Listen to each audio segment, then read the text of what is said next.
اللہ تعالیٰ جب کسی انسان کو کچھ دینے کا فیصلہ کرتا ہے تو اس کے نفس میں گنجائش پیدا کی جاتی ہے، چونکہ ہمارا نفس بخل اور تنگی میں مبتلا ہوتا ہے، اس پر دباؤ ڈالا جاتا ہے تاکہ اس میں وسعت اور کشائش پیدا ہو۔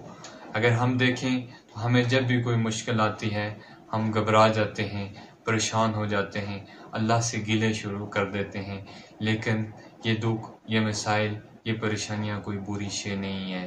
یہ اگر بری شے ہوتی تو یہ انبیاء پر نہ آتے۔ اللہ تعالیٰ بھی فرماتا ہے انما العسر یسرا، بے شک ہر مشکل کے ساتھ آسانی ہے۔ اگر ہم اپنی زندگیوں پر غور کریں، ہم نے جو کامیابیاں حاصل کی ہوتی ہیں، ہماری اچیومنٹ کے پیچھے بڑی بڑی طویل ناکامیاں، مشکلات، مسائل، پریشانیاں، دباؤ لازمی ہوتا ہے۔ اگر آپ کو میری یہ ویڈیو اچھی لگی ہے، میری ویڈیو کو لائک اور میرے چینل کو سبسکرائب ضرور کیجیے گا۔ اللہ نگہباں۔